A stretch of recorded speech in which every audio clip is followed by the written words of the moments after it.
What's going on, guys? Neil Guides here. I'm just going to very quickly talk to you about the low driven finesse shot and the difference between that and a driven shot. I'll be recording this live, so do bear with me. I just wanted to make this quickly because this is regarding a post on Reddit. People are asking how to do it, so I thought I'd give a video example. I'll just explain to you the differences and why I think it's not used that much. Just to give you a very quick background, this existed when FIFA came out. Everyone was kind of doing, well, from what I know, most of my friends were doing this when the game came out. The problem was it was difficult to time this perfectly. That's why I kind of swayed away from it. Even a normal driven shot, as hard as it is to do a time a normal driven shot. So basically, to give you a quick example, to do a driven shot, all you gotta do is you take a normal shot and you press L1, R1 straight after. That's a normal driven shot. You've probably seen this multiple times.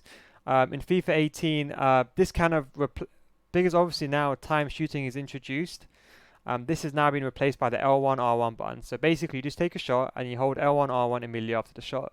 Now he actually uses the laces. So watch Aubameyang's feet. I would say he actually uses the laces to take this kind of shot, and it's used quite a lot, but not so much in game because it's still better to do a finesse shot in most cases. In most cases, even near post, in most cases, it's still better to do a finesse shot rather than doing a low a driven shot, if that makes sense. But what a low driven finesse is you take the same thing, the same approach, except for this time you hold R1.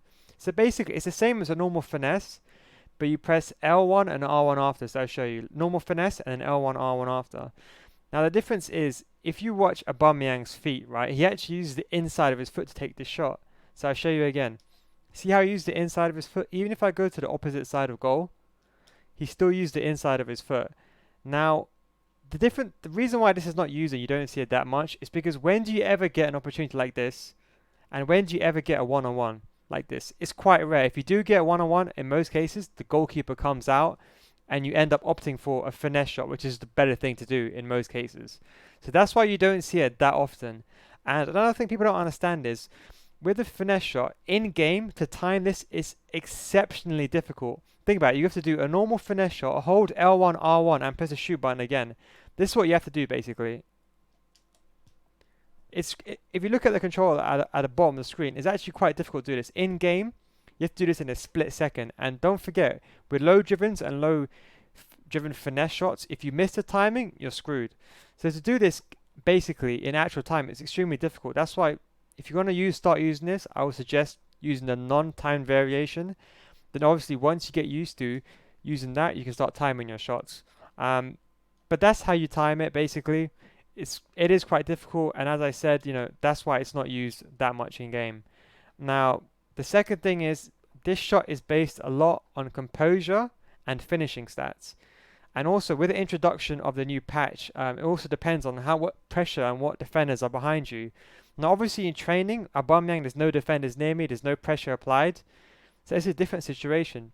But mid-game, if you want to execute this, you just have to hope that no one's pressuring you, and also your player has very good composure and very good shooting. But that's just a brief example of the video. I hope you enjoyed it. I hope you understood the difference. I just want to quickly show you now some shots. Just the difference between a low driven and a low. I'm just going to mix them up. If we do a normal driven shot here, you see he uses laces. I'm going to shoot on both sides, just so you get a kind of an example. And the main thing is the player uses the inside of the foot. That's just the main difference. I think it will be very good for near post shots. I don't use it that much, but looking back at it, maybe I might try using it a lot more, especially for these near post opportunities. But anyway, guys, thanks for watching. I hope this helped. Thank you very much, boys.